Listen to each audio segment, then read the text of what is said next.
Bom, boa noite a todas e a todos. Também estou emocionado. Gostaria de começar com um preâmbulo afetivo e ressaltar a presença dos amigos, novos e antigos, e tantos outros colegas queridos, mas principalmente a presença da família, que tão pouco se envolve em nossa vida profissional, da qual a blindamos naturalmente. São esses pequenos momentos de convergência que unem afeto e vida profissional. É importante ressaltar o trabalho das últimas gestões do IABDF, em especial o espaço político conseguido pela liderança do ex-presidente Paulo Henrique Paranhos. A intensa disputa pela criação do CAU na figura do ex-presidente nacional do IAB, Gilson Paranhos, e as tratativas de tantos para a construção de nossa nova sede, nas figuras do Amilcar, Luiz Otávio, Igor Campos e Pierre. E reiterar o apreço que tenho pela nossa Secretaria Executiva, nas figuras da Adriane e do Flávio. Eles carregam o piano e não é um só, são vários. Bom, certa vez eu vi uma fachada de uma escola pública. 2 mais 2 igual a 5. Era um baixo relevo na fachada de concreto. Não era pichação, era intencional. Não era escárnio, era o mote da instituição. A ironia residia no fato de o estabelecimento, que deveria ensinar a regra aritmética, abusar da licença poética para alcançar um significado cultural mais elevado. O todo maior que a soma das partes é o que nos faz estar aqui hoje, voluntariamente, assumindo a nova gestão do IABDF. Acreditar na força de um pequeno grupo de obstinados é próprio da história do IAB por todos os seus 93 anos, e, em boa parte, a história de todos os inícios. Na mesma toada, o conselheiro Frank Svensson uma vez me contou: uma casa mais outra casa não são duas casas. São duas casas e um algo mais. São relações de vizinhança e conjunto que se estabelecem. Fecha aspas. É dessa matéria que é feita a cidade, que deveria ser a casa de todos.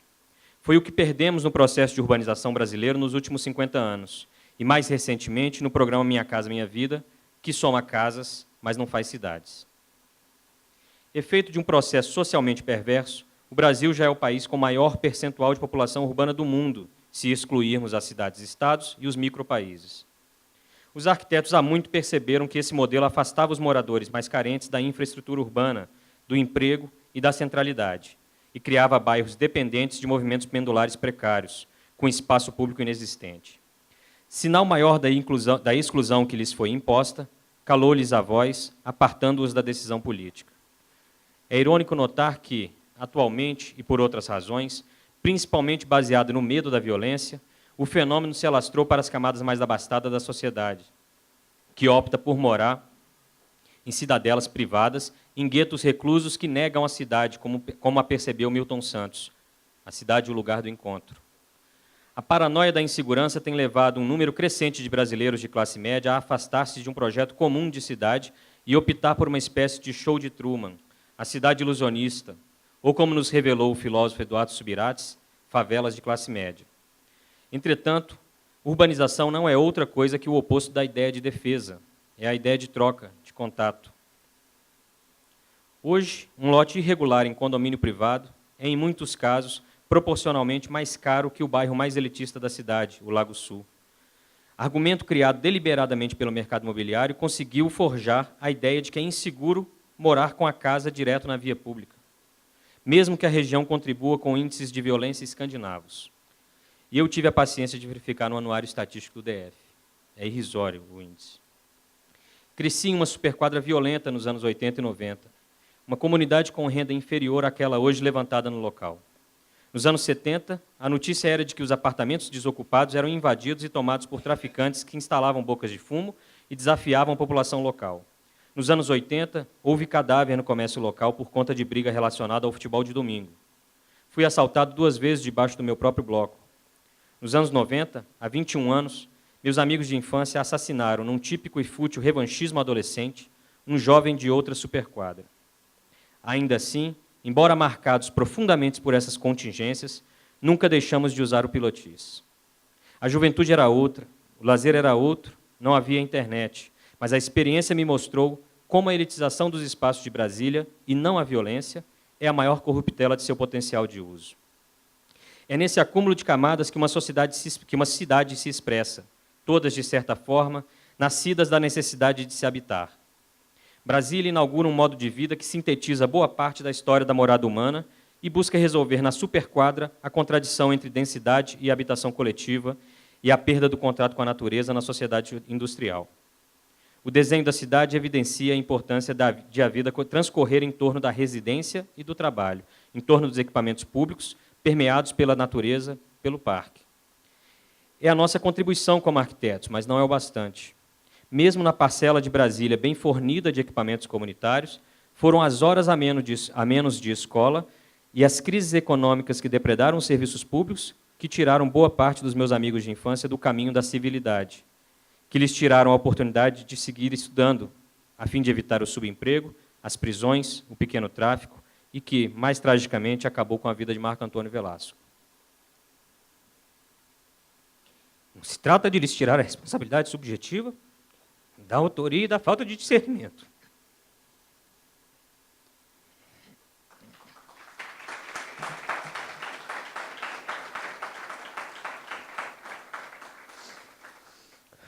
Desculpa. Mas de perceber como o ócio, em espaço qualificado, dentro da unidade de vizinhança, pode ser ainda mais pernicioso.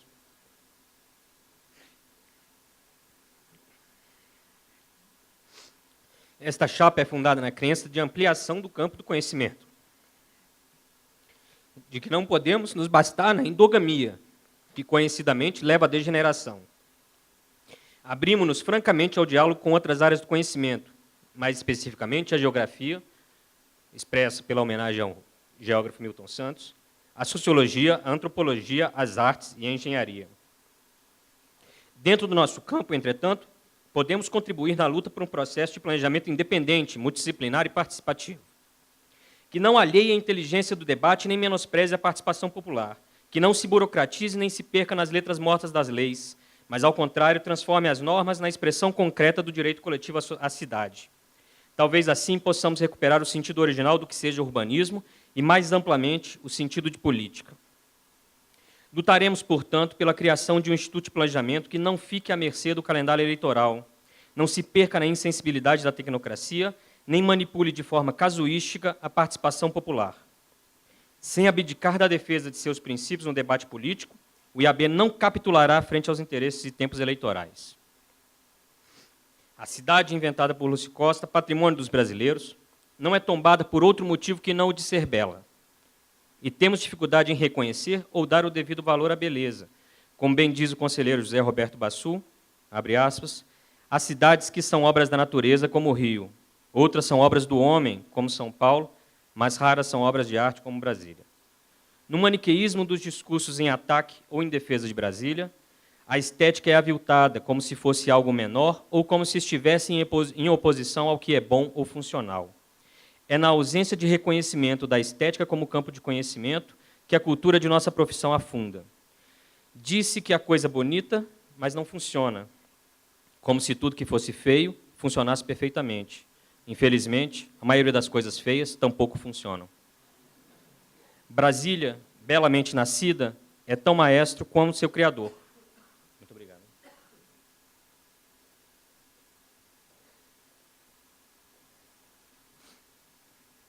Brasília, belamente nascida, é tão maestra quanto seu criador, é tão contraditória quanto o processo político que a fundou. Enseja uma proposta de futuro, de nação, e acena com um ideal civilizatório que ainda se revela incompleto. É tombada e assim deve permanecer. Testemunho de um futuro possível. No campo do patrimônio, estamos construindo história e tecnologia desde 1937, quando foi fundado o Serviço do Patrimônio Histórico e Artístico Nacional. E mais a miúde, no que nos concerne, desde 1987, estamos criando e somos vanguarda no tema do patrimônio moderno. O IAB não intenciona, contudo, usar o tombamento como escudo, exacerbando-o como instrumento. Isso deveria nos alertar que o bom senso foi embora, e que deveríamos tomá-lo mais como motivo de orgulho, mais como reconhecimento de valor do que como fardo ou trincheira. Só chegaremos a esse termo se aliviarmos as pressões da cidade monoindustrial em cima da área tombada, por meio de um planejamento consciente e consequente que desenvolva a terceira metrópole nacional com base na reinterpretação criativa das qualidades inauguradas por Brasília, calcadas na mobilidade e no direito à cidade. Fiz visitas a novos empreendimentos urbanos na Holanda, um dos países mais capitalistas da Europa. Lá, a posse da terra não é privada, é concessão. E a comuna implanta novos bairros ou empreendimentos residenciais baseados no transporte público coletivo. Em um novo bairro, quem chega primeiro é o trem. Caso contrário, não chegarão as pessoas. Não podemos vedar os olhos à esquizofrenia em que vivemos. Num instante, a manchete do jornal é o aquecimento global e, na matéria seguinte, a comemoração dos recordes da indústria automobilística. Precisamos de políticas habitacionais que considerem o déficit a partir da utilização das residências obsoletas e da transformação de usos em áreas centrais da cidade. Temos que penalizar a residência fechada e sem uso. Por isso, advogamos também a criação de uma política habitacional específica para a área tombada de Brasília, que acompanhe e reforce a tendência de descentralização de empregos, atingindo-se a população projetada para a área tombada. São extremamente necessários os instrumentos que combatam os lotes vazios destinados a residências, aliados a uma política de habitação econômica para evitar o alto custo humano do deslocamento pendular. O Estado deve usar o seu estoque imobiliário em prol da habitação coletiva econômica, e não como o maior agente especulador da cidade, que avilta o planejamento em ações assodadas e exacerba o valor da terra. Em suma, devemos combater um mecanismo clássico da especulação imobiliária, que é o de manter vazios urbanos já parcelados, cercados de infraestrutura, que se tornam mais lucrativos conforme o produto fica mais escasso no tempo. 3 eixos estruturam a agenda política dessa gestão. O cultural é o principal deles. Ao seu redor giram o eixo profissional e político. Tudo deve combinar para uma valorização e reconhecimento da cultura arquitetônica. Assim, tarefa mais importante é formatar nossa agenda cultural, que já está estruturada em torno de 3 eventos continuados: a Mostra Instantânea de Arquitetura, o Cinemark e o ciclo de palestras, leituras e visões de Brasília. A cada ano teremos um evento de grande porte, debatendo um tema de relevância conceitual e cultural. O primeiro, programado para este ano, será Arquitetura e Mulher. Atualmente, 61% são arquitetas e 39% arquitetos. Mais importante, na faixa etária de 20 a 25 anos, a prevalência das mulheres é de quase 80%. O futuro da profissão pertence, portanto, às mulheres, e desejamos que o debate se enriqueça com a sua presença.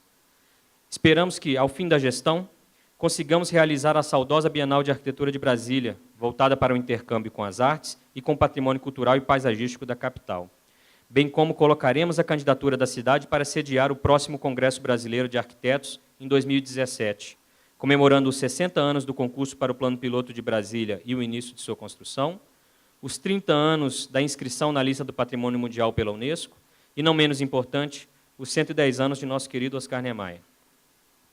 Há um programa de visitas técnicas profissionais anuais, internacionais, nacionais e locais, serão excursões temáticas e de conteúdo organizado. Este ano começaremos com excursão para a Bienal de Veneza, curada por Rem Koolhaas, e arredores, durante o outono europeu. Também no campo da valorização profissional, retomaremos a avaliação e debate sobre a produção contemporânea, resgatando o Prêmio Nova Arquitetura de Brasília e o Prêmio Edgar Graeff, voltado para estudantes. E, urgentemente, lutaremos para reverter o entendimento esdrúxulo por parte dos juristas de que, em concursos públicos de projeto arquitetônico, o autor somente faz jus ao prêmio referente ao estudo preliminar, devendo as etapas posteriores de projeto ser licitadas pelo menor valor. Pelo interesse público da livre concorrência, dizem eles, mesmo que em detrimento da autoria, da qualidade, da integridade e da responsabilidade técnica e civil.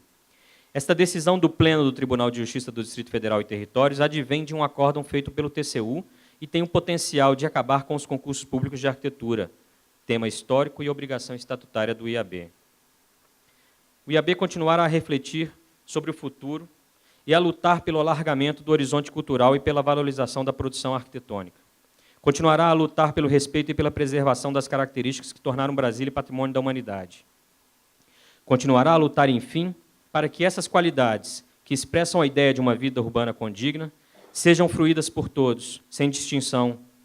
Lutaremos pelo projeto, com P maiúsculo, como necessária visão de futuro, propositivo por vocação e por necessidade. E esse futuro se constitui a partir da prospecção da memória, na reconfiguração de seus fragmentos, pois, ao fim e ao cabo, tudo que há é memória. Muito obrigado.